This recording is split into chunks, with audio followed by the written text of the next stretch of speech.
ഞാൻ diploma 3ാം വർഷത്തിലായപ്പോഴാണ് let എക്സാമിനെ കുറിച്ച് കേൾക്കുന്നത്. അങ്ങനെ ലെറ്റ് എക്സാമിന് പോകണ്ടേ എന്നുള്ള കൺഫ്യൂഷനിലായി. ഡിപ്ലോമ പോലല്ല ബിടെക് എന്ന് പറഞ്ഞാൽ കുറേ മാറ്റങ്ങളുണ്ട്. ഇനിയുള്ള കാലത്ത് മുന്നോട്ട് പോകണമെങ്കിൽ ഒരു കമ്പനിയിലായാലും കാര്യങ്ങളിലായാലും നമുക്ക് ജോലിയിലൊരു കയറ്റം കിട്ടണമെങ്കിലൊക്കെ ഒരു ഡിഗ്രി വേണം. അതായത് ഞാൻ പഠിച്ചത് ഡിപ്ലോമ ആണ്.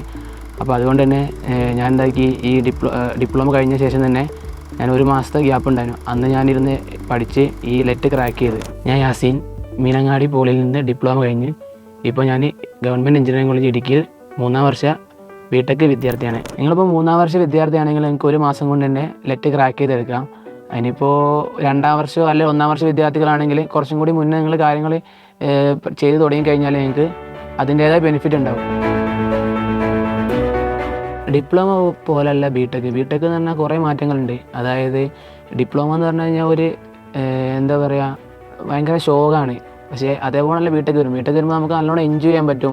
കാരണം 8 സെമസ്റ്റർ ഉണ്ട്. നമുക്ക് പോളിയിൽ ആകെ 6 സെമസ്റ്ററാണ് വരുന്നത്. അപ്പോൾ 8 സെമ്മിലേയും കൊണ്ട് നമ്മൾ ലാറ്ററൽ എൻട്രി സ്റ്റുഡൻസ് 3ാം സെമസ്റ്ററിലേക്കാണ് വരിക. അതായത് സെക്കൻഡ് ഇയർ തുടക്കത്തിലേക്ക് നമ്മൾ എത്തുക. അപ്പോൾ നമുക്ക് അവിടെയുള്ള കോളേജും കാര്യങ്ങളായിട്ട് ഭയങ്കരമായിട്ട് പരിചയമാവും.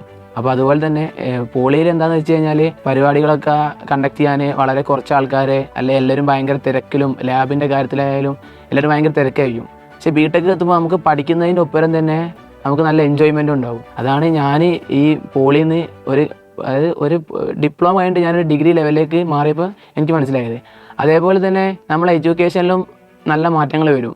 കാരണം ലാബായി കഴിഞ്ഞാലും നമ്മളിപ്പോൾ ഡിപ്ലോമ പഠിച്ചു കഴിഞ്ഞ സ്റ്റുഡൻറ്റ് ഒരു എഞ്ചിനീയറിംഗ് കോളേജിൽ പോവുകയാണെങ്കിൽ എഞ്ചിനീയറിംഗ് കോളേജിൽ എന്താണെന്ന് വെച്ചാൽ നമുക്ക് അവിടുത്തെ ലാബിൽ എന്തായാലും ഒരു മേൽക്കൈ ഉണ്ടാവും. കാരണം നമ്മളിപ്പോൾ ഒന്നാമത് ഈ സംഭവത്തിനെ പറ്റി പഠിക്കുകയും കാര്യങ്ങൾ ചെയ്തിട്ടാണ് നമ്മൾ എന്താക്കുന്നത് ബിടെക്കിലേക്ക് പോകുന്നത്. എൻ്റെ അഭിപ്രായത്തിൽ തന്നെയാണെങ്കിൽ നമുക്കപ്പോൾ അവിടുത്തെ സ്റ്റാഫുമാരെക്കാളും കൂടുതൽ നമുക്ക് അവിടുത്തെ കാര്യങ്ങൾ മനസ്സിലാവും, ഇത് എങ്ങനെ ചെയ്താൽ എങ്ങനെ കിട്ടും എന്നുള്ളത്. അതുപോലെ തന്നെ മൊത്തത്തിൽ ഒരു അടിപൊളി ക്യാമ്പസ് ആയിരിക്കും. കാരണം പോളി എന്ന് പറഞ്ഞു കഴിഞ്ഞാൽ നമുക്ക് ചിലപ്പോൾ ചെറിയൊരു ക്യാമ്പസ്, അതായത് 1-2 ഏക്കറിൽ വരുന്ന ചെറിയ ക്യാമ്പസ് ആയിരിക്കും. അതായത് ബിടെക്കിലേക്ക് മാറുമ്പോൾ നമുക്ക് കോളേജിൻ്റെ ഫെസിലിറ്റിയും അതേപോലെ ഗ്രൗണ്ടും കാര്യങ്ങളും എല്ലാത്തിനും എൻ്റയർലി ഡിഫറെൻ്റ് ആയിരിക്കും.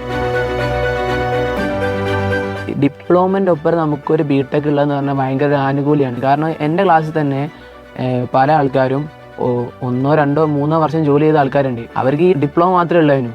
അപ്പോൾ അവർ ആ ജോലി നിർത്തി ലാറ്ററൽ എൻട്രി വഴി ബിടെക്കിന് ചേർന്ന് അവർ ക്ലാസ് കയറുന്നത് എന്താണെന്ന് വെച്ചാൽ അവർക്കൊരു സൂപ്പർവൈസർ പോസ്റ്റിൻ്റെ മേലോട്ട് അവർക്ക് പോകാൻ പറ്റുന്നില്ല. അപ്പോൾ സൂപ്പർവൈസറിൻ്റെ മേലോട്ട് പോകണമെങ്കിൽ ആ കമ്പനിയിൽ ഡിഗ്രി വേണം. ആ ഡിഗ്രി വേണമെന്ന് എന്താക്കണോ, ബിടെക് ചെയ്യുന്ന വേണം. എനിക്കിപ്പോൾ ഉള്ളൊരു ഗുണം എന്താണെന്ന് വെച്ച് കഴിഞ്ഞാൽ ഞാനിപ്പോൾ ബിടെക് ചെയ്യുന്നതിൻ്റെ ഒപ്പം തന്നെ ഡിപ്ലോമ ക്വാളിഫിക്കേഷനുള്ള PSCകളും കാര്യങ്ങളും ഞാൻ എഴുതുന്നുണ്ട്. കാരണം എന്താ വെച്ചാൽ ഞാനിപ്പോൾ ലാറ്ററൽ എൻട്രി ആയിട്ടാണല്ലോ കയറി വന്നത് കൊണ്ട് എനിക്ക് ഓൾറെഡി ഡിപ്ലോമ ഉണ്ട്. അതിൻ്റെ ഒപ്പം തന്നെ ഞാൻ ഈ ബിടെക് കഴിഞ്ഞിറങ്ങുന്നതോട് കൂടിയിട്ട് എനിക്കെന്താവും, ഈ ഡിപ്ലോമ ഉണ്ടാവും, അതിൻ്റെ ഒപ്പം തന്നെ ബിടെക്കിൻ്റെ ഡിഗ്രി സർട്ടിഫിക്കറ്റ് ഉണ്ടാവും. ഇപ്പോൾ ലാസ്റ്റ് ഇയർ ഡിപ്ലോമ പഠിക്കുന്ന ആൾക്കാർക്കൊക്കെ ലാറ്ററൽ എൻട്രി ക്രാക്ക് ചെയ്യാൻ പറ്റുന്നേ ഉള്ളൂ. കാരണം ഞാനും ഏകദേശം 1 മാസം കൊണ്ടാണ്, 1 മാസം നമുക്ക് ടൈം ഉണ്ടാവും, ആ 1 മാസം കൊണ്ടാണ് ഞാനും എന്താക്കിയത്, ക്രാക്ക് ചെയ്തെടുത്തത്. നമുക്ക് ഇപ്പോൾ ജോലിക്ക് പോകണമെന്നൊക്കെ തോന്നും. ജോലിക്ക് പോകുമ്പോൾ എന്താ പ്രശ്നം എന്ന് വെച്ച് കഴിഞ്ഞാൽ നമ്മൾ ഈ കോളേജിൽ ജീവിച്ചത് പോണേ അല്ലെങ്കിൽ പഠിച്ചത് പോണേ ആയിക്കില്ല, ഒരു ജോലിക്ക് പോകുമ്പോൾ ഭയങ്കര പ്രഷറും കാര്യങ്ങളൊക്കെ വരും. പിന്നെ പ്രത്യേകിച്ച് ബുദ്ധിമുട്ടില്ലാത്ത ആൾക്കാരൊക്കെ ആണെങ്കിൽ മസ്റ്റായിട്ട് ബിടെക് എടുക്കുന്നതാണ് ഓർക്കും നമുക്കൊക്കെ തന്നെ നല്ലത്.